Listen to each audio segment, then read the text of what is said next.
देखिए, सत्संग बहुत आवश्यक है। हर इंसान को सत्संग करना चाहिए, हर जीव को सत्संग सुनना चाहिए। क्या पता सत्संग के कौन से एक शब्द से इंसान का जीवन बदल जाए। और वो कहते हैं ना कि ज्ञान का और गाम का तो बस चमका सा होया अगर, तो नहीं पता कब वो क्षण आ जाए हमारा जीवन परिवर्तित हो जाए। तो ऐसे आज सत्संग के ऊपर एक छोटी सी हास्य कथा मानो या लोक कथा मानो सुनाते हैं। आप लोगों को अगर पसंद आए तो बस लाइक कर देना, शेयर कर देना और चैनल को कर देना सब्सक्राइब। तो क्या होता है, पुराने टाइम की बात थी। एक चोर था और उस चोर के 4 लड़के थे। अब चोर का तो खानदानी काम था, दादा परदादा बाप सबके टाइम से चोरी करते आ रहे थे सब लोग। तो वो चोर ने अपने चारों लड़कों को चोरी की ही शिक्षा दी और सारी उम्र उसने ट्रेनिंग दी चोरी करने की। अब समय तो सब गाता है, अब उस चोर का जो है समय आ गया और वो भाई बिल्कुल अपना बिस्तर में गिर गया, असमर्थ हो गया चलने फिरने में भी। और चोर को पता लग गया भाई अब तेरा अंतिम समय आ गया है। तो उसने अपने चारों लड़कों को अपने पास बुलाया और कही भाई देखो मनत थार तो जो अच्छी से अच्छी ट्रेनिंग हो चोरी की वो दी है। बोला हाँ पिताजी बिल्कुल दी है। अरे तुम चोर भी अच्छे खासे बने गए। बोला हाँ पिताजी। भाई एक लास्ट चीज और बता रहा हूं तुम लोगों को, उसका ध्यान रखना हमेशा। बोला हाँ बता पिताजी के है। बोला भी देखो ना कदे मेरे बाप दादा परदादा किसी ने ना सत्संग कभी करया और ना कभी सत्संग सुना। और तम भी जो है कदे भी ना तो सत्संग सुनना है ना सत्संग करना है बिल्कुल भी। अगर कहीं सत्संग चल रहा है तो अपना कानों में उंगली डाल लियो, सत्संग की कोई एक बात भी नहीं सुननी है। बोला ठीक है पिताजी, हम ध्यान रखेंगे इस बात का। पर ठीक है ये भाई, वो तो चोर जो है वो भगवान को प्यारा हो गया, वो दुनिया छोड़ के चला गया। और लड़कों का तो चारों का अब यही काम अपना चोरी करे दिन रात, मौका लगते हैं अपना पढ़ लिया किसे हो करना। अब एक दिन क्या होया कि चारों लड़का ने अपना प्रोग्राम बनाया कि भाई जो अपना नगर का सेठ है ना, जो सबसे बड़ा सेठ है, उसका चोरी कराएंगे। ठीक है, चार चल पड़े घर से। 3 लड़के तो आगे चले गए और जो छोटे वाला हो रह गया पीछे। अब बड़ा ने छोटे के पास फोन कराया, बोला अरे कहाँ रह गया भाई तू, हम इतनी देर हो गई इस चौक पर खड़े हम। बोला भाई मैं आ रहा हूँ, थोड़ा काम लग गया था मैं और मैं आने लग रहा हूँ, वही रुको तुम लोग। ठीक है जल्दी आ जाए। वो छोटा लड़का अपना जल्दबाजी में चल रहा था, रात में 12 बजे का टाइम था। अब वो जल्दी में जैसे चल रहा था तो एक जगह चल रहा था सत्संग। अब उस छोटे लड़के का अपने पिताजी की बात ध्यान आई, वो सत्संग की कोई एक बात भी नहीं सुननी है गलती से भी। और उसने अपने दोनों कानों में उंगली डाल ली और जल्दी जल्दी वहां से निकलने लग गया। और जैसे ही वो सत्संग के उस पंडाल के पास पहुंचा तो उसके पैर में लग गया कांटा।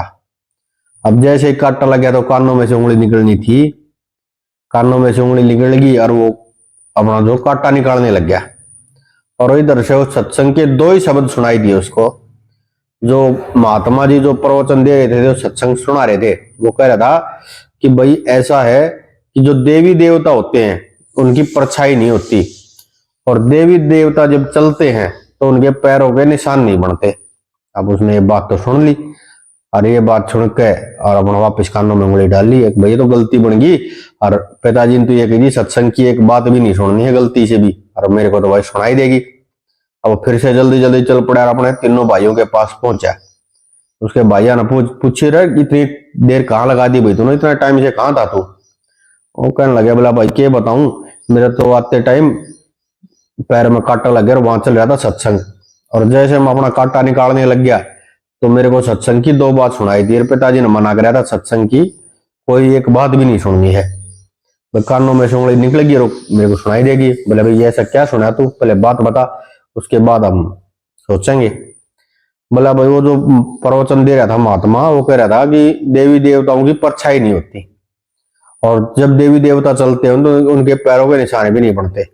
ठीक है कोई बात नहीं भाई, अब सुन गई तो सुन गई। और वे जाके उस जो नगर सेठ था, जो सबसे बड़ा सेठ था, उसको उसने चारों ने मिलकर चोरी कर ली, सारा धन माल लूट के ले आए। अब बहुत सारा धन मिल गया उनने। सुबह भाई पंचायत होगी, पुलिस भी आ गई। अब किसका नाम ले, अब थे तो वे चोर भी उसी नगर के वहीं बैठे हुए पंचायत में ही, लेकिन नाम किसका ले। अब भाई पुलिस वाला जो है सीआईडी गठित कर दी और एक सीआईडी वाले को उन पर शक था। सीआईडी वाले ने किया काली माता का रूप धारण कर लिया और चोर जो हो काली माता को पूजते हैं। काली माता का रूप बना गए और उनके घर में पहुंच गया, चोरा के घर में। अब पूर्णवासी का दिन था, उस चोरा ने तीनों चारों भाई देखा, अरे काली माता साक्षात हमारे घर में आ गई भाई, कमाल हो गया था भाई। हाथ जोड़े, पैर छुए काली माता के यार, बोला काली माता आपने कैसे दर्शन दिए? बोला भाई तुमने मेरी बहुत सेवा करी, मैं प्रसन्न हूं थारा। फिर उस छोटे वाले को बात ध्यान में आ गई कुदरती है कि वही देवी देवताओं की परछाई नहीं बनती और पैरों के निशान भी नहीं होते, और इसकी तो परछाई भी दिख रही है और वही पैरों के निशान भी है। ये तो भाई देवी नहीं है, ये तो सीआईडी वाला है, पुलिस वाले ही है जरूर। अब देवी देव काली माई के ऊपर उन्होंने भाई अपने आदत जितना भी उनका वो था सामर्थ्य, उसके हिसाब से भाई फल फूल चढ़ाए, माला मूला पहनाई, कोई बात नहीं, पता नहीं लगने दिया कि भाई हमने पता लग गया ये काली माता नहीं है। और सीआईडी वाला चला गया देख के, हाँ चोरी ने कर रखी है, पक्के सबूत मिल गए। अगले भी सुबह पुलिस आओगी, इन्हें पकड़ के ले जाएगी। और उन्होंने देख लिया कि हाँ भाई इसकी तो परछाई भी है, पैरों के निशान भी है, तो काली माता तो नहीं है। वो तो रात में अपना धन सारा लेके सब कुछ उठा के अपने घर का सारा सामान और सारा धनमाल, और वो चले गए विदेश में। अब विदेश में जाने के बाद कौन क्या कर ले, कुछ भी नहीं। सुबह पुलिस पहुंची तो वहां एक सुई भी नहीं मिली। और फिर वे जो चोर थे चारों भाई बतलाया आपस में कि भाई देख, पिताजी ने ये कही थी सत्संग नहीं सुनना, हमने सत्संग की सिर्फ दो ही बात सुनी थी, उन पर अमल कराया तो हमारी जान भी बच गई, तुम्हारा धनमाल भी बच गया। पिताजी तो वैसे ही मना कर रहे थे, बस सत्संग तो जरूर सुनना चाहिए, दो ही बात सुनने से हमारा जीवन बच गया और बदल गया हमारा जीवन। तो अब तो हम सारे जीवन जो है सत्संग सुनाया भी करेंगे, सत्संग कराया भी करेंगे। और उन्होंने किसी गुरु का नाम ले लिया और अपना सारा जीवन सत्संग कराया, और फिर उनकी चोरी चकारी भी छूट गई। तो पता नहीं होता भाई सत्संग की कौन सा एक शब्द भी आपका जीवन बदल दे, इसलिए इंसान को सत्संग जरूरी करना चाहिए। ये थी भाई छोटी सी कहानी। वो न्यूए के हुए गांव में एक बुढ़िया थी, और वह बुढ़िया का बूढ़ा तो मर गया था। और एक दिन बुढ़िया अपना बारने में बैठी और 5-4 पड़ोस की बहू थी, उन्हें बोली यार इतना सत्संग देखा लिया थाई करने लगी ना, वाणी कौन है सत्संग वत्संग मेरे बस की बात, पहले कहते बुढ़े जानना दी, अरे मेरा ना समझ में आती है चीज। बोला चाल चाल बुढ़ा पे हम सत्संग करे आगरा बल्ले की उन्हें कैसे होना, बेचारी पहली बार गई थी और अब माता का जागरण चल गया और वो अपना लाग रहा गाना जो गानिया था वो, और उसने वो पेशी वाला भजन गा दिया भाई। और वो तो सारी लगे वो नाड़े लाने खोलेगा बाड़ा ने। अब बुढ़िया देखो ये राम ये के बढ़िया नहीं गलिया। फिर बुढ़िया सोची बको सोन होता होगा, बुढ़िया भी लगी नाड़ मारने भाई। और उन्हें देखा हाँ भाई सारी माता आली, उन्हें फिर बोलिया जयकारा वीर बजरंगी हर हर महादेव। और वह करे कहने चिमटा बोला कौन सी है, बोली माँ गुड़गामी वाली। फिर दूसरी कहने करे तू कौन सी है, बोला मैं जम्मू वाली। तीसरी तो बुझी बोला तू, बोला मैं बेरी वाली। चौथी तो बुझी तू, बोला मैं ननेरे वाली। बुढ़िया का भी नंबर आ गया भाई, बोला हाँ तू कौन सी है, बोले महाराज मैं तिहाड़े थे इसू लोकल। तो भाई एक गांव में एक बुढ़िया थी और वो सदाई बूंदी बोल रहे, मतलब उन्हें अच्छा बोल रहा है, सारी ने कसोण का डैड थी। तो गांव में एक छोरा अच्छा सोतरा राम बरस रहा, सोची ले भीतर का बादरा बोई है। फिर वो ध्यान में आई, बोला भाई तू तो बुढ़िया के बारने के जाओ, ताई के बारने के घर बाद कसोण का डे बना रहा है ना, तो एक काम कर पहले ताई तो चाले पहुंच गया। बोले अरे ताई राम राम। बोले हाँ राम राम भाई।